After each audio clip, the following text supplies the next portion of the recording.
Hi all, welcome back to my new vlog. ಎಲ್ರು ಹೇಗಿದ್ದೀರಾ? ನಾನು ಕೂಡ ಚೆನ್ನಾಗಿದ್ದೀನಿ. ಇವತ್ತು ಗುರುವಾರ ಆಗಿರೋದ್ರಿಂದ ನಾನು ಕೂಡ ರಾಘವೇಂದ್ರ ಸ್ವಾಮಿ ದೇವಸ್ಥಾನಕ್ಕೆ ಹೋಗಿ ಬಂದೆ. ಇದಾದ್ಮೇಲೆ ತಿಂಡಿಗೆ ಪಾಲಕ್ ರೈಸ್ ಮಾಡೋಣ ಅಂತ ಅನ್ಕೊಂಡೆ. ಯಾವ ತರ ಮಾಡೋದಂತ ತೋರಿಸ್ತೀನಿ ಬನ್ನಿ.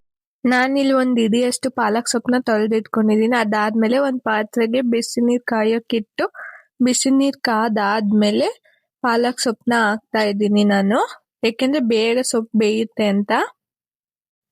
ನೋಡಿ, ಬಿಸಿ ನೀರ್ಗೆ ಹಾಕಿದ ತಕ್ಷಣ 2-3 ನಿಮಿಷದಲ್ಲಿ ಸೊಪ್ಪು ಬೆಂದ್ಬಿಡುತ್ತೆ. ಇದಾದ್ಮೇಲೆ ಮಸಾಲೆಗೆ ಏನೇನ್ ಬೇಕಂತ ತೋರಿಸ್ತೀನಿ ಬನ್ನಿ. ಒಂದ್ ಸ್ವಲ್ಪ ಕೊತ್ತಂಬರಿ ಸೊಪ್ಪು, ಒಂದ್ ಸ್ವಲ್ಪ ಕಾಯಿ, 3-4 ಬಾದಾಮಿ, ಬೇಕಾದ್ರೆ ಗೋಡಂಬಿ ಬೇಕಾದ್ರೂ ಸೇರ್ಸ್ಕೊಬಹುದು, ಒಂದ್ 5-6 ಮೆಣಸಿನ್ಕಾಯಿ, 1 ಈರುಳ್ಳಿ, ಒಂದ್ ಅರ್ಧ ಇಂಚು ಶುಂಠಿ, ಒಂದ್ 5-10 ಬೆಳ್ಳುಳ್ಳಿ.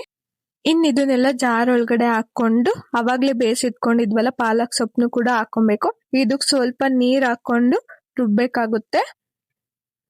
ನೋಡಿ, ನುಣ್ಣಗ್ ರುಬ್ಕೊಂಡಿದ್ದೀನಿ ನಾನು. ಅದಾದ್ಮೇಲೆ ಕುಕ್ಕರ್ ಇಟ್ಕೊಂಡು ಕುಕ್ಕರ್ಗೆ ತುಪ್ಪ ಮತ್ತೆ ಎಣ್ಣೆ ಹಾಕೊಂಡಿದ್ದೀನಿ. ಇದಾದ್ಮೇಲೆ ಪಲಾವ್ ಸ್ಪೈಸಸ್ ಇರುತ್ತಲ್ಲ ಅದನ್ನೆಲ್ಲ ಹಾಕೊಂಡಿದ್ದೀನಿ.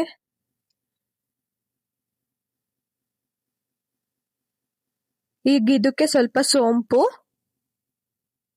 ಅದಾದ್ಮೇಲೆ ಕಸ್ತೂರಿ ಮೇಥಿ ಸ್ವಲ್ಪ, ಇದಾದ್ಮೇಲೆ ಈರುಳ್ಳಿ ಹಾಕೊಂಡಿದ್ದೀನಿ ನಾನು. ಈರುಳ್ಳಿನ ಸ್ವಲ್ಪ ಕಲರ್ ಚೇಂಜ್ ಆಗೋ ತನಕ ಹುರ್ಕೊಬೇಕು. ಇದಾದ್ಮೇಲೆ ಒಂದು ಚಿಕ್ಕ ಟೊಮೊಟೊ ಹಾಕೊಂಡಿದ್ದೀನಿ.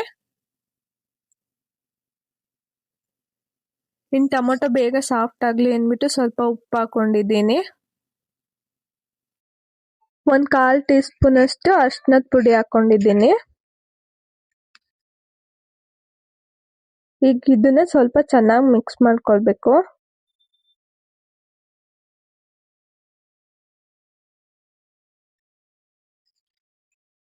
ಮಿಕ್ಸ್ ಮಾಡ್ಕೊಂಡಾದ್ಮೇಲೆ ಅವಾಗ್ಲೇ ರುಬ್ಬಿಟ್ಕೊಂಡಿದ್ವಲ್ಲ ಮಸಾಲೆನ ಹಾಕ್ಬೇಕೀಗ.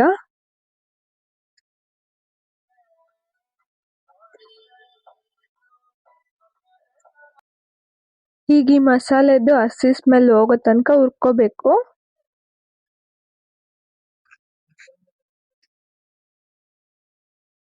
ಈಗ ಇದಕ್ಕೆ ಬಿರಿಯಾನಿ ಪೌಡರ್ ಹಾಕೊಂಡಿದ್ದೀನಿ 1 ಸ್ಪೂನ್ ಅಷ್ಟು. ಇದನ್ನೆಲ್ಲ ಮಿಕ್ಸ್ ಮಾಡ್ಕೊಂಡಾದ್ಮೇಲೆ 1/4 ಕಪ್ ಅಷ್ಟು ಮೊಸರು ಹಾಕೊಂಡಿದ್ದೀನಿ.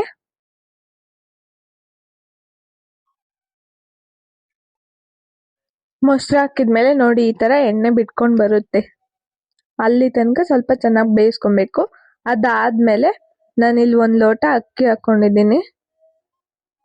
ನಿಮ್ಗೆ ಎಷ್ಟು ಬೇಕೋ ಅಷ್ಟು ಹಾಕೊಳ್ಳಿ. ನಾನು 1 ಲೋಟ ಹಾಕೊಂಡಿದ್ದೀನಿ.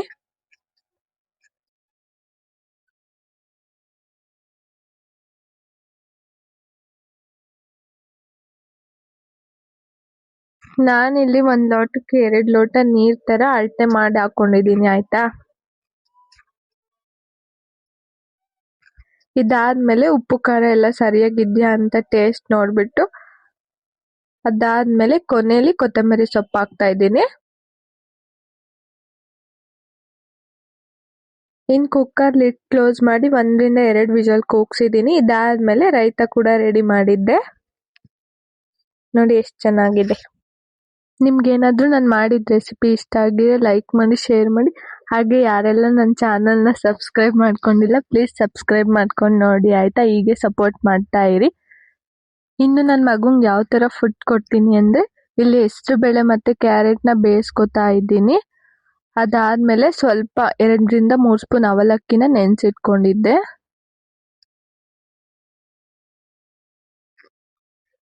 ಈಗ ಬೇಯ್ತಾ ಇದೆಯಲ್ಲ ಹೆಸರು ಬೇಳೆ ಮತ್ತೆ ಕ್ಯಾರೆಟ್. ಈಗ ಇದಕ್ಕೆ 2 ಬೆಳ್ಳುಳ್ಳಿ ಹಾಕೊಂಡಿದ್ದೀನಿ. 5-10 ಕಾಳು ಜೀರಿಗೆ ಹಾಕೊಂಡಿದ್ದೀನಿ.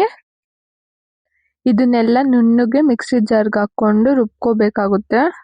ಸ್ಮ್ಯಾಶ್ ಕೂಡ ಮಾಡ್ಕೊಬಹುದು. ನಾನು ಮಿಕ್ಸಿಗೆ ಹಾಕೊಂಡು ನುಣ್ಣಗೆ ರುಬ್ಕೊಂತೀನಿ, ಯಾಕೆಂದ್ರೆ ಇನ್ನು ಅವನು ಅಗಿಯೋದಿಲ್ವಲ್ಲ, ಸೊ ವಾಮಿಟ್ ಬರೋ ತರ ಮಾಡ್ಕೊಂತಾನೆ. ಅದಕ್ಕೋಸ್ಕರ ನಾನು ರುಬ್ಕೊಂತೀನಿ. ಇನ್ನು ಅವನಿಗೆ ಅಂತ ಸರಿ ಮಾಡೋ ಪಾತ್ರೆಗೆ ಹಾಕೊಂಡು ಅದನ್ನೆಲ್ಲ ಹಾಕಿ ಇನ್ನೂ ಸ್ವಲ್ಪ ಚೆನ್ನಾಗಿ ಬೇಯಿಸ್ಕೊಂತೀನಿ. ಅದಾದ್ಮೇಲೆ ಸ್ವಲ್ಪ ಉಪ್ಪು ಮತ್ತೆ ತುಪ್ಪ ಹಾಕೊಂಡಿರ್ತೀನಿ, ಆಯ್ತಾ. ಇನ್ನು ಈ ವ್ಲಾಗ್ನ ನಾನು ಇಲ್ಲಿಗೆ ಎಂಡ್ ಮಾಡ್ತೀನಿ. ನಿಮ್ಗೆ ಏನಾದ್ರು ಇಷ್ಟ ಆಗಿದ್ರೆ ಪ್ಲೀಸ್ ಸಬ್ಸ್ಕ್ರೈಬ್ ಮಾಡ್ಕೊಳ್ಳಿ, ಆಯ್ತಾ.